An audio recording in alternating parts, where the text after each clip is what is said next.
여러분 안녕하십니까? 로마서 강의 19번째 시간입니다. 오늘은 예수 이름은 구원이라는 제목으로 로마서 10장 1절로 21절 말씀을 함께 연구해 보도록 하겠습니다.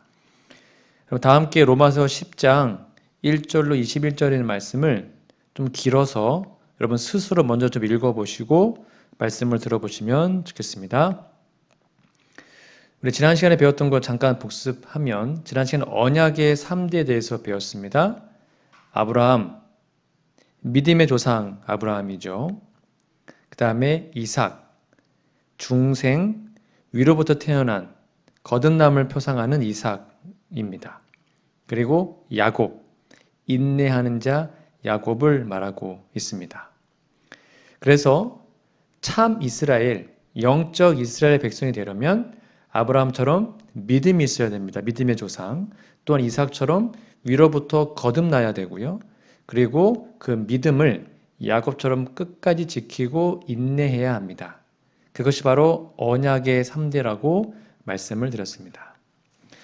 우리는 지난주에 로마서 9장에서 참 이스라엘, 진짜 이스라엘은 하나님의 입장에서 볼 때 아브라함, 이삭, 야곱의 혈통을 따라 된 것이 아니라는 점을 살펴봤습니다.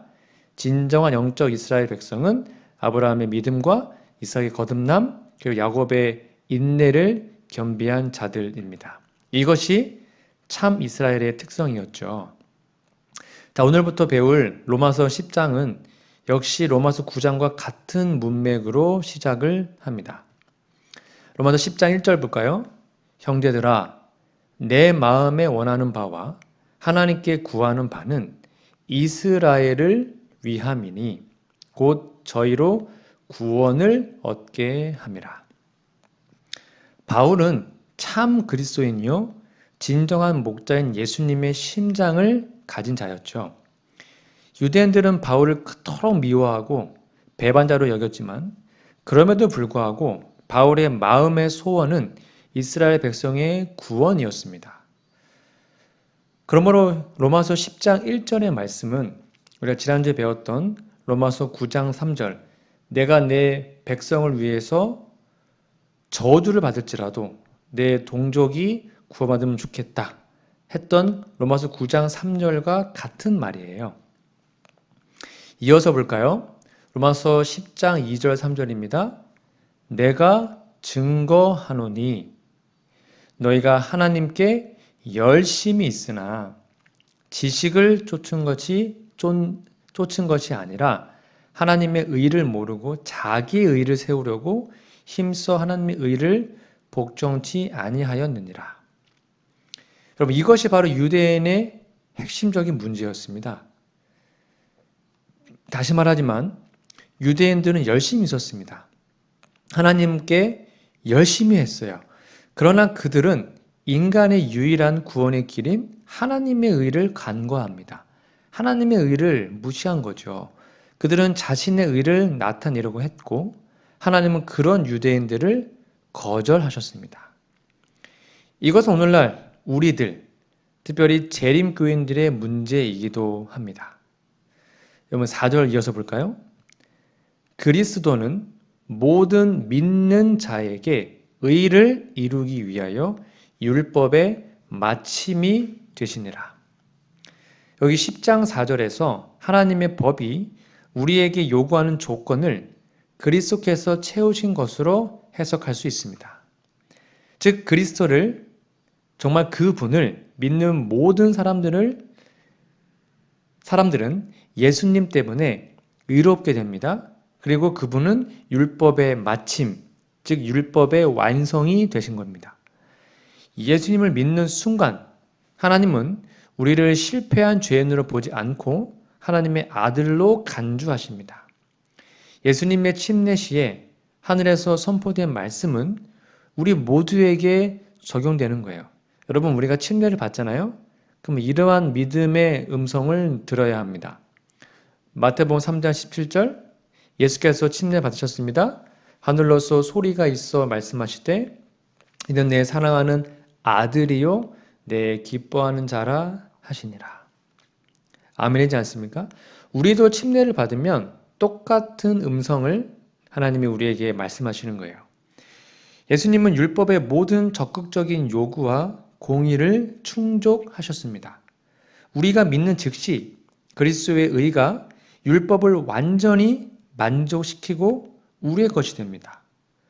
이런 관점에서 그리스도는 믿는 자들의 의를 위하여 율법의 완수, 즉 율법의 마침이 되는 거예요. 그리고 믿음에 의지한 의는 구원을 위해 하나님께 올라가거나 무덤 속 깊이까지 내려가지 않으셨습니다. 왜냐하면 로마서 10장 7절 8절은 예수님께서 사망을 이기시고 하늘에 올라가셨다라고 기록하기 때문입니다. 로마서 10장 8절부터 볼까요? 그러면 무엇을 말하느뇨? 말씀이 너에게 가까워 내 입에 있으며 내 마음에 있다 하였으니 곧 우리가 전파하는 믿음의 말씀이라. 내가 만일 내 입으로 예수를 주로 시인하며 또 하나님께서 그를 죽은 자 가운데서 살리신 것을 내 마음에 믿으면 구원을 얻으리니 사람이 마음으로 믿어 의에 이르고 입으로 시인하여 구원에 이르느니라. 여러분, 구원은 간단합니다. 입으로 예수님을 우리의 주인이라고 시인하면 됩니다. 그리고 마음에 진정으로 믿는 것이죠. 그러면 하나님께서는 우리가 믿음으로 예수님을 믿고 우리의 입술로 예수님을 믿는다라고 시인했기 때문에 구원을 선물로 주십니다. 여러분 10절 보세요. 사람이 마음으로 믿어 의에 이르고 입으로 시인하여 구원에 이른대요. 그러면 예수님을 시인한다는 것은 도대체 무슨 의미일까요? 밑에 좀 볼까요? 10장 11절부터 볼게요. 성경에 이르되 누구든지 저를 믿는 자는 부끄러움을 당하지 아니하리라 하니 유대인이나 헬라인이나 차별이 없습니다. 한 주께서 모든 사람의 주가 되사 저를 부르는 모든 사람에게 부요하시도다. 그럼 도대체 예수님이 시인하는 게 무엇인가? 13절 누구든지 주의 이름을 부르는 자는 구원을 얻으리라. 구원의 선물은 차별이 없음을 기억하고 예수님을 믿고 그분의 이름을 부르는 것이 예수님을 뭐 하는 거예요? 시인하는 것입니다. 여러분, 예수님께서는 이 땅에 사람으로 오셨습니다. 지저스. 혹시 이 예수라는 이름의 뜻이 뭔지 아십니까? 이미 답이 적혀 있네요. 바로 구원이라는 뜻입니다. 우리가 예수님의 이름을 들을 때 머릿속에 구원이 떠오르면 예수님을 잘 아는 거예요. 그리고 그 구원 속에는 여러 가지 것들이 포함되어 있습니다. 여러분, 이 구원이라는 단어에는요, 행복, 기쁨, 평안, 소망, 겸손, 뭐 이런 좋은 것들이 다 포함되어 있습니다.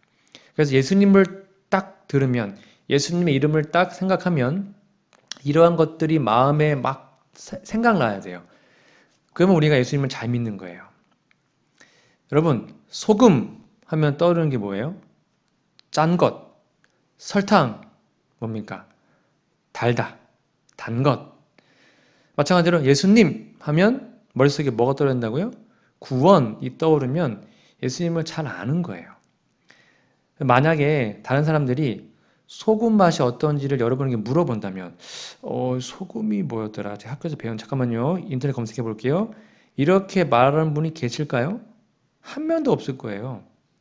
음식을 만들다가 싱거워서 뭔가를 넣어야겠는데 그때 비로소 소금의 성질을 알려고 책이나 인터넷, 스마트폰 뒤적이는 사람이 있을까요? 없습니다. 왜 그렇습니까? 우리는 날마다 소금을 사용해서 소금의 맛을 경험적으로 잘 알기 때문입니다. 마찬가지로 예수님이란 이름을 듣거나 말하거나 노래하거나 기도할 때 머릿속에 구원이란 단어가 떠오르면 예수님을 개인적으로 잘 경험하고 믿고 있는 것입니다. 예수님을 1, 2년 믿는 것이 아니라 10년 혹은 20년 믿었다면 우리는 그러한 상태가 되어 있어야 하는 것이죠. 다시 말해 예수님의 이름을 듣는 순간 혹은 예수님의 이름을 말할 때마다 혹은 예수님의 이름을 노래할 때마다 마음속에 기쁨과 평안과 겸손 혹은 희망이 떠오르면 예수님을 경험적으로 제대로 믿고 있는 것입니다. 여러분, 예수님의 이름을 부른다는 것, 하나님의 이름을 거룩히 여긴다는 의미도 포함되어 있습니다. 예수님의 이름을 부른다는 것은 예수님의 이름, 하나님의 이름을 거룩하게 여기는 겁니다. 마태복음 6장 9절 볼까요? 여러분, 주기도문입니다. 그러므로 너희는 이렇게 기도하라. 하늘에 계신 우리 아버지여, 이름이 거룩히 여김을 받으시오며. 여러분, 하나님의 이름을 거룩히 여긴다는 것은 도대체 무슨 의미일까요? 거룩이 무엇입니까? 하나님 이름을 거룩히 여긴다. 거룩함이란 무엇이죠? 왠지 가까이 가기 어렵고 두려운 그런 겁니까? 아닙니다. 거룩하다는 것은 구별된다는 뜻입니다. 그런데 우리가 살고 있는 이 세상은 모순과 고통이 넘쳐납니다. 이 세상은 수고하고 무거운 짐진 인생들로 가득합니다. 그러므로 거룩하다는 것은 이 세상의 무거운 짐으로부터 구별되는 것을 의미합니다. 그러면 이 세상의 짐으로부터 구별된다는 것은 뭘 의미할까요? 그것은 바로 평안과 행복, 만족, 겸손, 그리고 재림에 대한 소망입니다. 다시 말해서 예수님 이름을 들을 때 우리 마음속에 행복이나 만족이나 평화가 떠오른다면 그것이 바로 예수님의 이름을 거룩히 여기는 거예요. 그것이 하나님의 이름을 거룩히 여긴다는 뜻입니다. 그럼 도대체 구원을 이루는 방법은 무엇입니까? 여러분, 소금은 짠 것이고 설탕은 단 것입니다. 그리고 예수 이름은 구원입니다. 자, 그러면 여러분, 소금은 언제 우리에게 그 짠맛을 가져다 주죠? 자, 예를 들어서 지금 여기 국을 끓이고 있습니다. 그리고 그 옆에는 소금이 잔뜩 있어요. 자, 그러면 국그릇 옆에 소금이 많이 있으니까 소금을 안 집어넣어도 국이 점점점 짜질까요? 아니죠. 손 옆에 아무리 소금이 많이 있어도 집어넣어야 짭니다. 소금은 집어넣어야 짠데 그러면 구원이신 예수님은 언제 그 구원의 효력을 우리에게 줄까요? 로마서 10장 13절 말씀입니다. 정말 중요한 말씀입니다. 누구든지 주의 이름을 뭐하는 때요? 부르는 자는 구원을 얻으리라. 여러분, 별표 100개입니다. 소금은 집어넣어야 짠 것처럼 예수님의 이름은 부르는 자에게 구원을 가져다 줍니다. 누구든지입니다. 차별이 없어요. 누구든지 예수님의 이름을 부르면 구원을 얻습니다. 그리고 예수님의 이름을 우리가 부르려면 그분을 잘 믿어야 되는 것입니다. 왜 그런지 아십니까? 로마서 10장 14절에 이런 말씀이 있어요. 그런즉 저희가 믿지 아니하는 이를 어찌 부르리요? 듣지도 못한 이를 어찌 믿으리요? 전파하는 자가 없이 어찌 들으리요?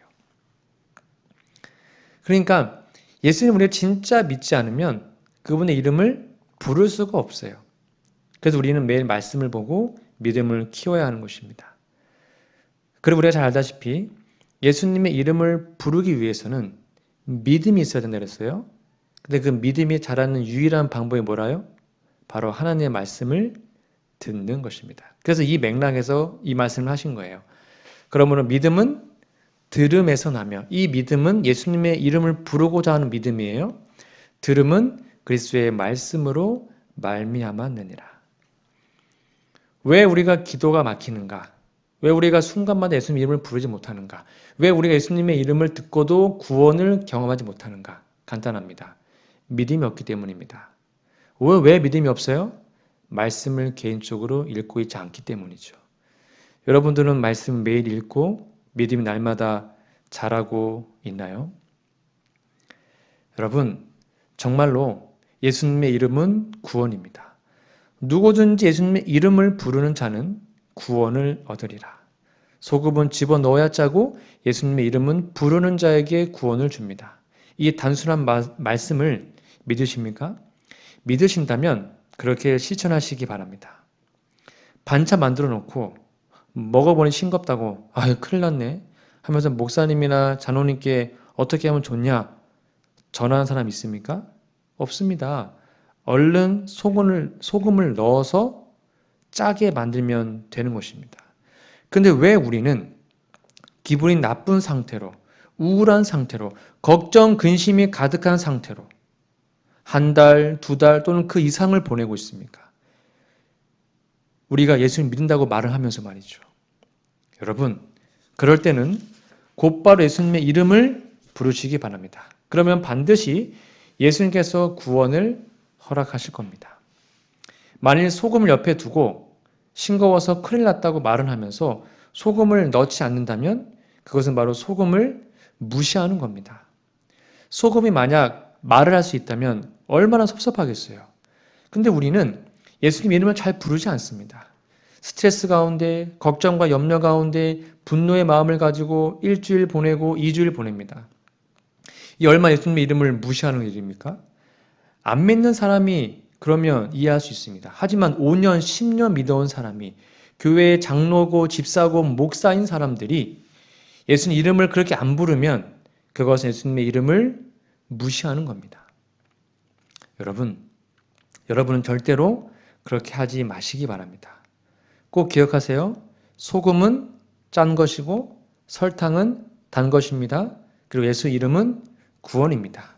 구원이 필요할 때마다 하루에 10번이고 20번이고 부르시기 바랍니다. 그것이 진정으로 예수님을 믿는 거예요.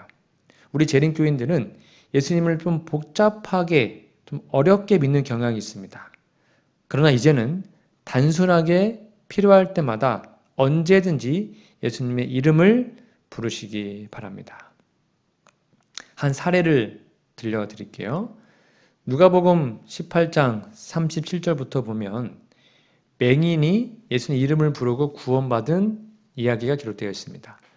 저희가 나사렛 예수께서 지나신다 하니 소경이 외쳐 가로되 다윗의 자손 예수여 나를 불쌍히 여기소서 하거늘 앞서가는 자들이 저를 꾸짖어 잠잠하라 하되 저가 더욱 심히 소리질러 다윗의 자손이여 나를 불쌍히 여기소서 하는지라.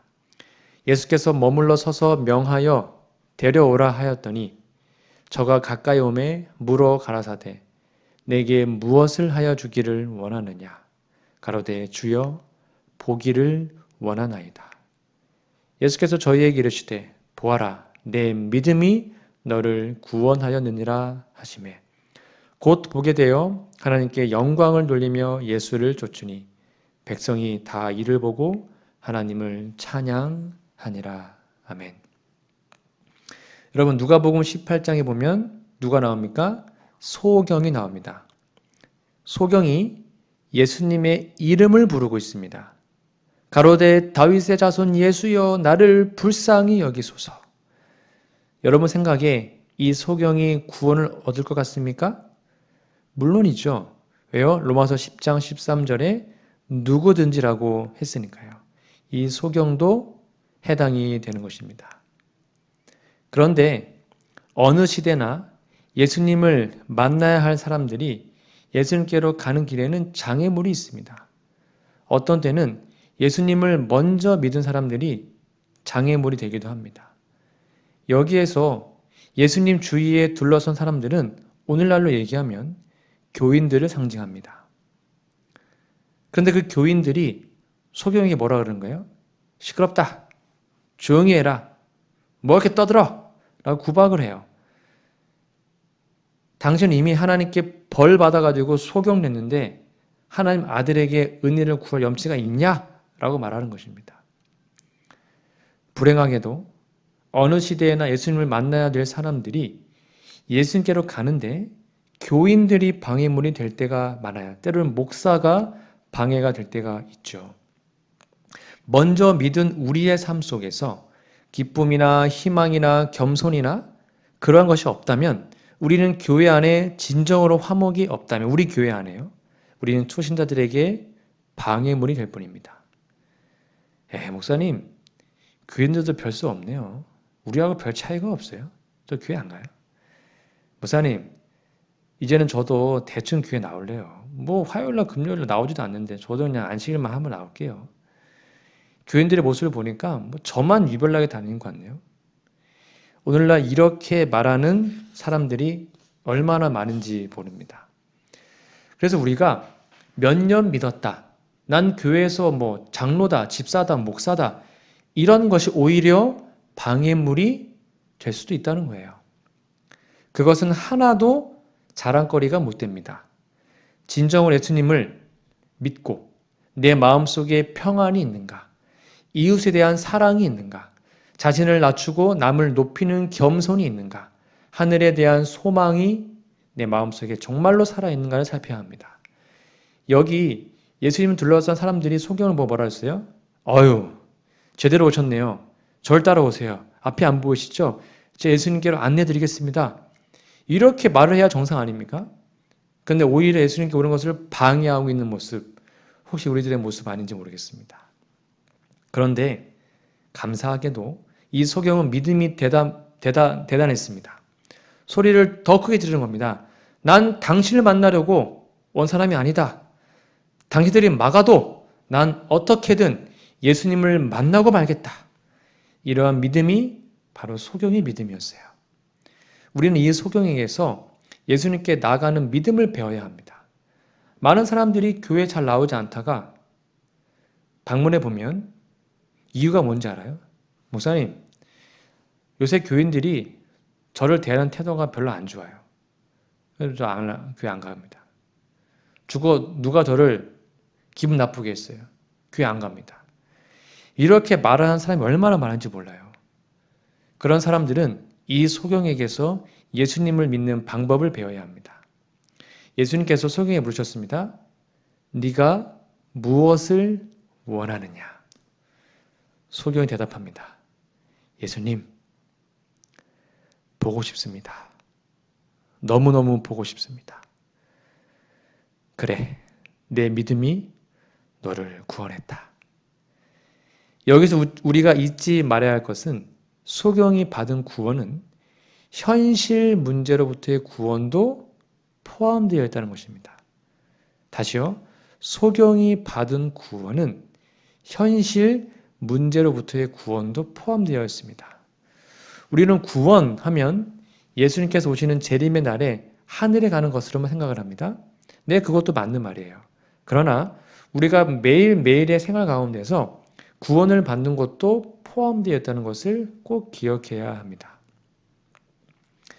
여러분, 이 소경이 받은 구원은 현실 문제로부터의 구원이었습니다. 우리도 매일매일 구원을 받을 필요가 있습니다. 그럼 어떻게 해야 합니까? 다시 말씀드리지만 예수님의 이름을 10번이고 20번이고 부르시기 바랍니다. 그것이 예수님의 이름을 거룩히 여기는 것입니다. 소금은 짠 것이고 설탕은 단 것입니다. 그리고 예수 이름은 구원입니다. 소금은 집어넣어야 짜고 예수님 이름은 부를 때에 우리에게 구원을 가져다 줍니다. 그러면 마음에 죄책감, 염려, 스트레스, 분노, 짜증, 그런 감정이 올라온다면 그 즉시 예수님 이름을 부르시기 바랍니다. 예수님, 제 마음에 분노가 올라옵니다. 짜증이 납니다. 이 짜증을 없애주세요. 그렇게 예수님 이름을 부르면 예수님은 그 즉시 우리에게 구원을, 평강을 선물로 주실 것입니다. 순간마다 예수님의 이름을 사용하시기 바랍니다. 그것이 예수님의 이름을 거룩하게 여긴다는 말이에요. 자, 그럼 마지막으로 왜 우리는 예수님의 이름을 불러야만 할까요? 여러분, 예수님이 우리 생각을 다 아시지 않습니까? 왜 꼭 우리는 예수님 이름을 불러야 합니까? 이 질문에 대한 대답을 보고 오늘 말씀을 마무리할까 합니다. 가르법은 기별 1권 122페이지입니다. 영혼들의 대적 마귀는 인간의 생각을 읽도록 허락되지 않았다.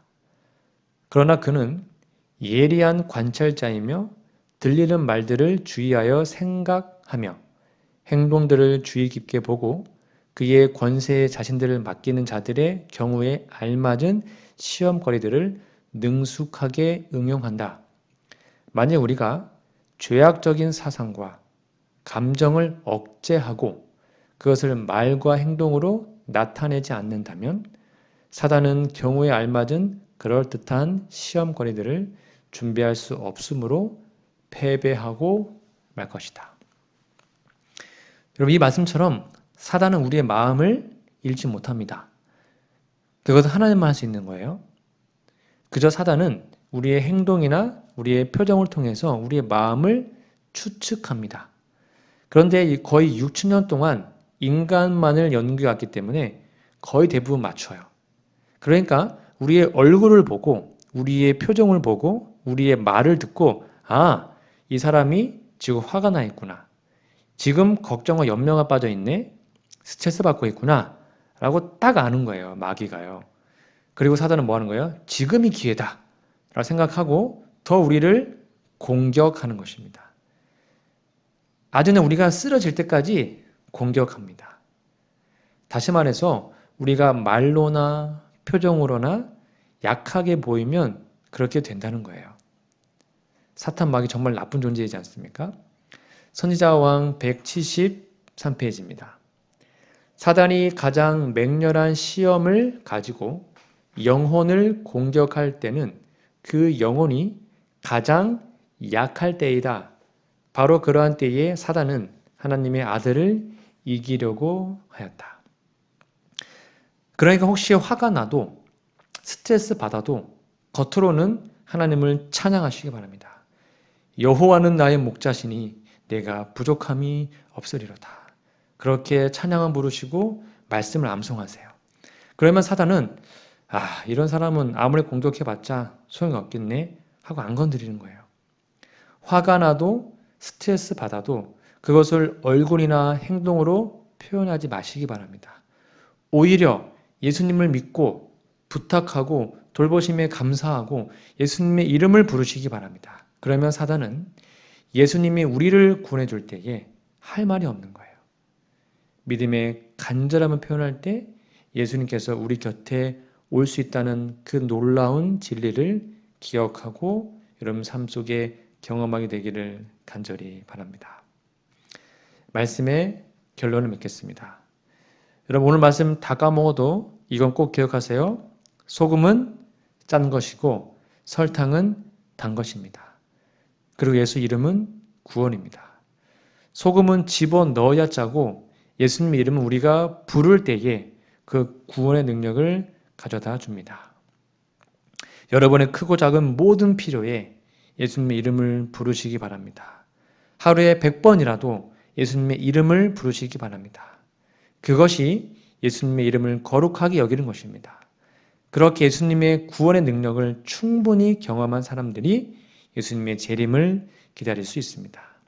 그런 사람들이 예수님의 재림을 선포하고 세상에 나타날 것입니다.